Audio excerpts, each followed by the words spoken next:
हे WhatsApp guys, मैं मंगू फिर एक बार आप सभी लोगों का मेरे YouTube channel Hollywood movie details HMD में स्वागत करता हूं। दोस्तों, आज हम जिस मूवी का एक्सप्लेनेशन करने जा रहे हैं उस मूवी का नाम है एपोरिया। ये एक एडवेंचर थ्रिलर मूवी है जिसमें दिखाया गया है कि नाइजीरियन सैनिक कैसे कैदियों के साथ बदसलूकी करते हैं। तो चलो दोस्तों, बिना टाइम वेस्ट किए बढ़ते हैं आज की मूवी के एक्सप्लेनेशन की तरफ। कहानी की शुरुआत में हमें एक सुनसान इलाका दिखाया जाता है जिसमें कुछ ट्रक जा रहे होते हैं। उन्हीं ट्रक में से एक ट्रक में हमें कुछ कैदी दिखाई देते हैं। इन्हीं कैदियों के बीच में हमें एक एरविन नाम का आदमी दिखाई देता है जिसके साथ उसकी बीबी भी होती है जिसका नाम एंजेला होता है। इस ट्रक में सभी लोग घबराए हुए होते हैं क्योंकि वो लोग इन्हें एक जगह पर ले जाकर मार देने वाले थे। एंजेला एरविन से कहने लगती है कि ये लोग हमें मार देंगे। तभी एरविन उसे कहता है कि घबराओ मत, ये हमें नहीं मारेंगे। तभी एरविन के बगल में बैठा हुआ चार्ल्स नाम का आदमी एरविन से कहता है क्या तुम्हें डर नहीं लगता। तभी एरविन उसे कहता है कि मुझे भी बहुत डर लगता है, मैं अंदर से तुम्हारे से ज्यादा डरा हुआ हूँ लेकिन मेरे चेहरे पर मैं डर नहीं दिखा रहा हूँ। इसके बाद एरविन इन सब से कहने लगता है कि अगर हमने चाहा तो हम इन सब को मार कर यहाँ से निकल सकते हैं क्योंकि इन लोगों से ज्यादा हम लोग हैं यहाँ पर। लेकिन एरविन के बात का यहाँ पर कोई भी जवाब नहीं देता है। इतने में इस ट्रक से एक लड़का कूद जाता है और वो भागने लगता है। इसके बाद ट्रक रोक दिए जाते हैं और पीछे से कुछ गार्ड इनके ट्रक के पास आ जाते हैं और उस लड़के को थोड़ी दूर जाकर गोली मार देते हैं जिससे वो लड़का वहीं पर गिर जाता है। अभी उस लड़के को वापस लाया जाता है और दोनों ट्रकों से आगे पीछे बांध दिया जाता है। इसके बाद दोनों भी ट्रक चलने लगते हैं और वो लड़के को बुरी तरह से घसीटने लगते हैं। थोड़ा आगे जाकर एक ट्रक रुक जाता है और दूसरा ट्रक चलने लगता है। इसकी वजह से उस लड़के के दो हिस्से में टुकड़े हो जाते हैं और उस लड़के की वहीं पर मौत हो जाती है। कुछ दूर आकर ये सारे ट्रक रुक जाते हैं और इन सभी को इन ट्रकों से उतारा जाता है और एक जगह पर एक लाइन में खड़ा कर दिया जाता है जहाँ पर एरविन एक गार्ड से उसकी गन छीन लेता है और उसी पर तान देता है। तभी वो पीछे देखता है तो उसका साथ देने के लिए कोई भी आगे नहीं बढ़ता। इतने में एरविन के पीछे से एक गार्ड आता है और उसे गन से मारकर नीचे गिरा देता है और उसे वापस लाइन में खड़ा कर देता है। इसके बाद इन गार्ड का सर्जन इनसे कहने लगता है कि तुम यहाँ से भाग सकते हो, जितना जल्दी हो उतना जल्दी यहाँ से भाग जाओ, मेरी नजरों के सामने मत रहना। ये सुनकर ये सभी लोग यहाँ से भागने लगते हैं लेकिन तभी पीछे से वो सर्जन इन सबको शूट करने लगता है और मारने लगता है। इसके बाद वो गार्ड को भी ऑर्डर देता है कि इन सभी को मार दो। इसके बाद गार्ड एक एक कर इन सभी को मार देते हैं लेकिन एंजेला और एरविन भागते हुए बहुत दूर तक आए होते हैं और इनकी गोली से बच चुके होते हैं। तभी एरविन को चार्ल्स जख्मी दिखता है, वो उसे लेने के लिए जाता है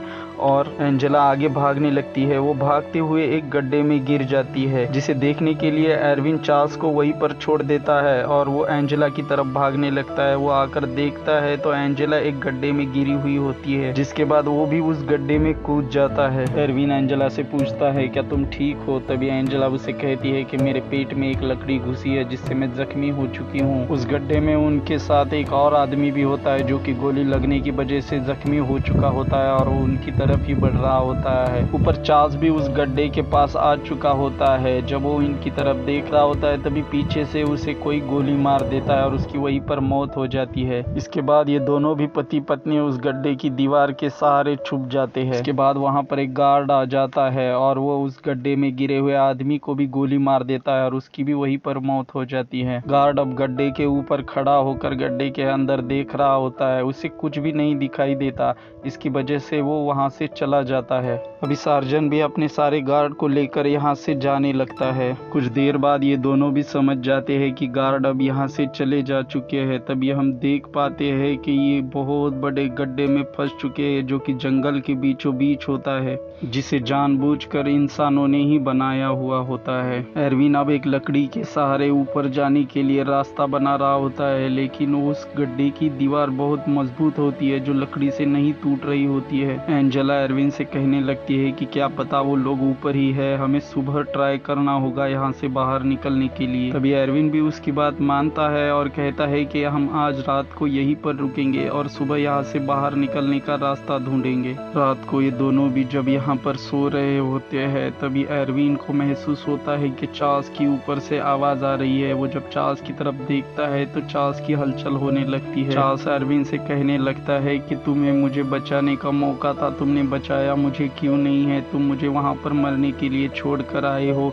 मैं भी तुम्हें जीने नहीं दूंगा। मैं उन लोगों को आवाज देकर यहाँ पर बुलाऊंगा और तुम्हें मरवाऊंगा कहकर वो जोर जोर से चिल्लाने लगता है और उन आदमियों को बुलाने लगता है। इतने में एरविन की आंखें खुलती है और उसे एहसास होता है कि ये सिर्फ उसका एक बुरा सपना था। इसके बाद एरविन उस मरे हुए आदमी के पास जाता है और उसकी जेब चेक करने लगता है। तभी उसके जेब में उसे एक लाइटर दिखाई देता है जो वो अपने पास रख लेता है। एरविन उस लाइटर से आग जला लेता है ताकि कोई जंगली जानवर उनके गड्ढे के आसपास ना आए। अब ऐसे ही इनकी एक रात उस गड्ढे में ही गुजर जाती है और सुबह हो जाती है। सुबह एरविन सारी लकड़ियां इकट्ठा कर लेता है और उसे अपने कपड़े के साथ जोड़ देता है और उस लकड़ी को गड्ढे के ऊपर फंसा देता है और उस कपड़े के सहारे ऊपर चढ़ने लगता है। वो जैसे ही ऊपर पहुंचने ही वाला होता है तभी वो लकड़ी निकल जाती है और एरविन नीचे गिर जाता है, जिसकी वजह से एरविन के घुटने में बहुत चोट लग जाती है और वो घायल हो जाता है। अभी एरविन अपनी किस्मत को बहुत कोस रहा होता है। तभी अचानक से यहाँ पर बारिश होनी शुरू हो जाती है। तभी एरविन को लगता है कि अगर ऐसे ही लगातार बारिश होती रहेगी तो इस गड्ढे में पानी भर जाएगा और हम अपने आप ऊपर चले जाएंगे। तभी एंजेला एरविन से कहती है कि मुझे तैरना नहीं आता। एरविन उसे कहता है कि मैं सब संभाल लूंगा, तुम्हें सिर्फ शांत रहना होगा। अभी यहाँ पर धीरे धीरे उस गड्ढे में पानी भी भरने लगता है, लेकिन वो गड्ढा उस पानी से पूरी तरह से भरने से पहले ही बारिश रुक जाती है। पानी में तैरती हुई उस लाश को देखकर एरविन एंजेला से कहता है कि अब हमारे पास पीने के लिए पानी भी नहीं है। रात को इन दोनों को भी उस गड्ढे में कुछ होने का एहसास होता है। तभी एरविन एक जलती हुई लकड़ी उठाकर उस तरफ जाने लगता है तो वो देखता है कि वहाँ पर एक आदमी बैठा हुआ होता है। एरविन उस आदमी को आवाज देता है। वो आदमी पीछे मुड़ता है और सीधा एरविन पर अटैक करने लगता है। तभी एंजेला वहाँ पर आती है, एक लकड़ी से उस आदमी को वहीं पर जान से मार देती है।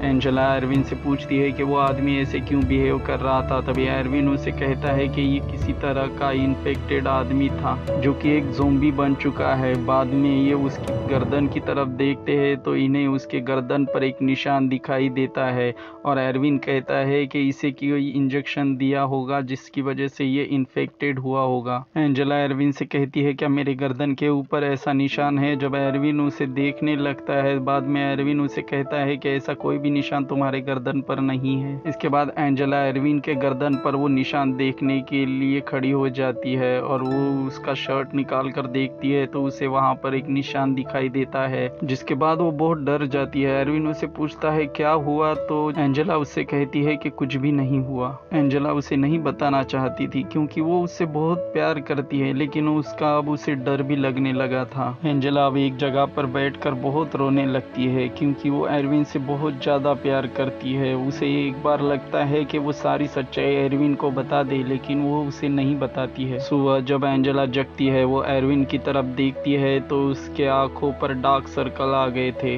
जिसे देखकर वो बहुत घबरा जाती है और एरविन से दूर जाने लगती है। अभी एरविन भी नींद से जग जाता है और मुझे बहुत प्यास लगी कहकर पानी पीने लगता है। इसके बाद वो उस पानी में से एक मेंढक भी पकड़ता है। वो उस मेंढक को कच्चा ही खाने लगता है, जिसे देखकर एंजेला बहुत घबराने लगती है। वो एंजेला को भी उसे खाने के लिए कहती है, लेकिन एंजेला वो खाने से मना कर देती है। तभी अचानक यहाँ पर बहुत जोरों से बारिश शुरू हो जाती है। ये दोनों भी बहुत खुश हो जाते हैं। इतने में एरविन को एक अजीब सा दौरा आने लगता है, जिसकी वजह से उसे बहुत तकलीफ हो रही होती है। एंजेला को पता होता है ये किस चीज का दौरा होता है, लेकिन वो उस दौरे से उसे संभाल लेती है।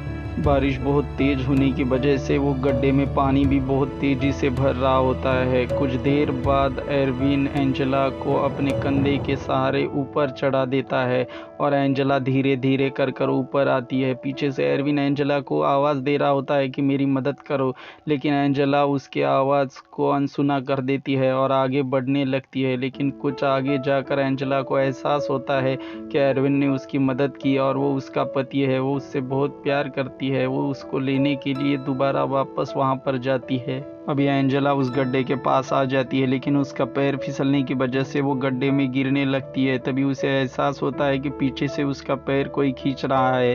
वो पीछे मुड़कर गड्ढे में देखती है तो वो एरविन होता है, उसका पैर खींच रहा होता है। उसकी आंखें बिल्कुल सफ़ेद हो चुकी होती है क्योंकि अब वो भी इन्फेक्टेड हो चुका होता है। तभी एंजेला अपने दूसरे पैर से एरविन को धक्का दे देती है और वहाँ से भाग जाती है। अभी एंजेला उस वीरान जंगल में अकेले ही चल रही होती है। वो चलते चलते नीचे गिर जाती है और रात को वहीं पर सो जाती है। अगली सुबह जब एंजेला की आंखें खुलती है तो हमें दिखाई देता है कि उसके आंखों पर भी वही डार्क सर्कल आ चुके होते हैं, यानी कि एंजेला भी इन्फेक्टेड होती है। एंजेला भागते हुए एक रोड पर आ जाती है जहां पर उसे एक ट्रक दिखाई देता है। वो उस ट्रक को इशारे से रोक देती है और वो ट्रक भी रुक जाता है। एंजेला जब ट्रक के अंदर देखती है तो उसे वही आदमी दिखाई देते हैं जो इन्हें मारने के लिए यहाँ पर लाए हुए होते हैं। एंजेला यहाँ से भागने लगती है, तभी गार्ड पीछे से आकर उसके सर में लकड़ी मार देता है और उसे नीचे गिरा देता है। अभी वो गार्ड एंजेला के गर्दन पर वो निशान सार्जन को दिखाता है, तभी सार्जन उसे देखकर कहता है कि इसे गाड़ी में डाल दो। वो गार्ड एंजेला को घसीटते हुए गाड़ी के पीछे लाता है और उसे उठाकर गाड़ी के अंदर डाल देता है। एंजेला जब उस गाड़ी में सामने देखती है तो उसे वहां पर और भी इन्फेक्टेड आदमी दिखाई देते हैं जो कि उस गाड़ी में उसी के साथ होते हैं। एंजेला उसे यहाँ से बाहर निकालने के लिए कहती है, लेकिन वो दोनों भी गार्ड वो दरवाज़ा बंद कर देते हैं